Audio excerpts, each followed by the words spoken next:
Čo docielia dvaja ľudia, ak vstúpia do dialógu? No, dochádza k určitej výmene informácií, ale nejde len o samotný obsah. To je práve to zvláštne na tom dialógu. Čiže tí dvaja, ktorí sa zhovárajú, sledujú čo? Výmenu informácií ako na prvom mieste, alebo im ide o hľadanie nejakej novej pravdy? No, vlastne dialóg je svojím spôsobom tvorivý akt, a čiže vzniká niečo ešte pomimo toho, že dôjde k presune informácie z jedného miesta na druhé. Tá tvorivosť sa dá vyjadriť napríklad, ja neviem, vo forme slova, v obsahu, v štilistike, alebo v tom hľadaní, v tom prvku hľadania. No, dialóg je vlastne zároveň vytváranie a súčasne s tým neustále riešenie nových víziev, nových možností, ako niečo povedať, ako niečo nakresliť. To všetko je dialóg. Mohli by ľudia existovať, myslím, nie v osamotení, ale v spoločenskej komunikačnej korelácii, mohli by existovať bez dialógu?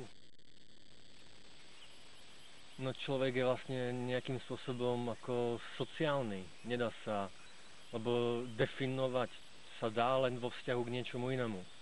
Keď nemáš niečo, voči čomu sa ako keby definuješ, tak vlastne akože neexistuješ.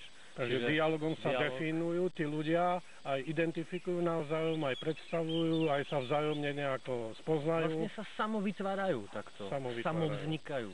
Čiže dialog má aj formujúcu úlohu formovania spoločnosti. Aj jednotlivca. Teraz otázka je, či napríklad monológ by v spoločenskom kontexte vystačil ľuďom vedúci monológ. Nemôže byť sám o sebe, lebo ak by bol naozaj skutočne uzavretý monológ, tak je tak samoučelný a nikým nerozoznaný ako monológ, že je to vlastne absurdná situácia. Keď dvaja ľudia nezávisle na sebe vedú monológ a niekto tretí ich pozoruje, javí sa mu to ako dialog? To už je dialog, pretože dialog je hľadanie aj kódu vlastne. Čiže aj to, čo na prvý pohľad nevyzerá ako dialog, niekto iný môže pochopiť alebo rozlúštiť ako dialog. Čiže naozaj, že dialog potom podľa môjho názoru nie je len nástroj komunikačný, ale je to aj taká cesta k lepšiemu poznaniu ľudí, sveta, života, okolia, vesmíru. Dialóg je vlastne to tvorivé slovo. To tvorivé slovo, ktoré vlastne v sebe má ten náboj nového hľadania, nového poznania. To mi vlastne pripomína svätého Augustína Aurelia, ktorý považuje dialog nielen za nástroj komunikácie, ale aj za prenos energie toho slova, ktoré v sebe tú energiu má, na iného tvora. No, tak to vlastne súvisí už potom s uvažovaním o všetkých významoch toho logos, toho, že či skutočne ide len o tú, vlastne to, čím sme začali, či ide len o tú informáciu, alebo že či sú tam nejaké ďalšie energie a vlastnosti, ktoré ešte nie sú vlastne, nie je možné ich ani plnohodnotne vysloviť, lebo stále sú predmetom dialogu. Tak skúsme zvoliť modelovú situáciu. Čo by sa stalo s nejakou komunitou, s nejakým spoločenstvom na nejakom konkrétnom mieste, keby jeho členovia medzi sebou neviedli dialog? Ako by perspektívne fungovalo takéto spoločenstvo? Nedá sa, pretože aby nebol vedený dialog, tak ten dotyčný jednotlivec by musel neexistovať. Aj keby ľudia vedľa seba žili a vôbec by mlčky alebo tvárili by sa, že sa nevidia, ich samotná existencia by vlastne definovala okolitý vesmír a oni sami sa definujú okolím.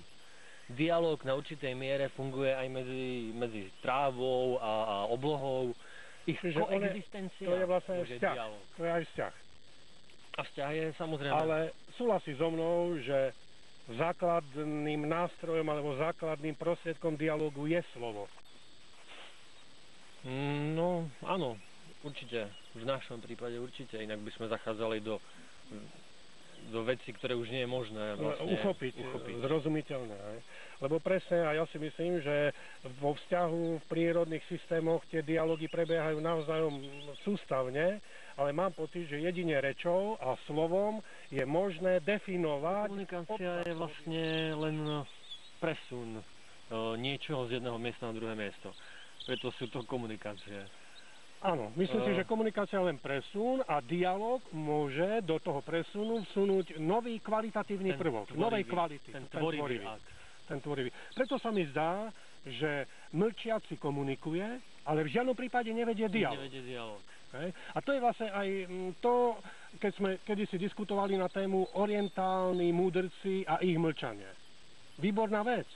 Určite komunikujú. Možno, že aj dvaja mlčiaci múdrci z Orientu, sediaci naproti sebe, komunikujú. Nie je možné nekomunikovať, lebo to potom dochádza k tomu vlastne neexistencii, k tomu nedefinovaniu sa. Ale dialóg už je, predsa len máš pravdu, niečo iné.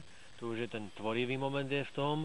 A vlastne ide o to, že nie je dôležité ustať vo veciach a tým pádom ako keby zmiznúť a neexistovať, ale aj skrze toho vlastne už je možné niečo vytvoriť ďalej. No si myslím, a je to, zdá sa mi v spoločenskom kontexte veľmi dôležité, že samotný dialóg nezaručí, samotná komunikácia nezaručí dialóg v spoločnosti. Samotná komunikácia je niečo prvotné, niečo dané, niečo nespochybniteľné a dialog je to, ako som už povedal, ten nový, kvalitatívne nový prvok, ktorý formuje novú kvalitu, novú skutočnosť, niečo ako umenie. Čo teda vzniká pri dialogu? Pri dialogu vzniká ako keby svojím spôsobom vedľajší produkt, niečo, čo má určitú hodnotu. Nová entita. Nová skutočnosť. Dialóg sa preto podobá na umenie a zrejme nie nadarmo aj v starovekej filozofii, ale aj v stredoveku. Umenie rečnícke bolo takto na dialóg napojené a hovorilo sa tomu umnení. Samozrejme. Retorika. Čiže toto je veľmi fakt zvláštne a veľmi zaujímavé, že dialóg je produkt komunikácie, úplne nový, úplne nezávislý, úplne na inej kvalitatívnej úrovni. A to je fascinujúce, tá mnohovrstvosť tohto diela, ktoré vzniká a vlastne, aj keď ju je, dajme tomu, nejakým spôsobom zachytené, tak nemá dlhý život. Je to čisté umenie, ktoré vlastne vzniká a zároveň mizne. Nikdy sa nebude opakovať, pretože okolnosti sa nikdy nezopakujú. Je to permanentné, stále sa meniace. Najmnohovrstevné dielo. A vlastne umožňuje vytvárať úplne neznáme a nové skutočnosti nezávislé na realite hmotného sveta. Ale pritom je na ňo úplne odkázaný ten dialog. Pole pôsobnosti sa len zdanlivo odohráva vo zvukoch, ale dialog nie je o zvukoch. Komunikácia môže byť o výmene zvukov, ako zvieratá, tak aj keď v prípade ríše zvierat nie som si celkom istý, či veda už k niečomu dospela. Myslím si, že tam ešte je priestor na skúmanie. Ale každopádne si myslím, že artikulovaná reč, ktorú človek má k dispozícii, v kombinácii s dialogom, môže prinášať úplne nové, nekonečné kvality, ktoré majú podobu umenia, lebo nie sú závislé na tom hmotnom, nevyhnutnom, základnom, reálnom predpoklade.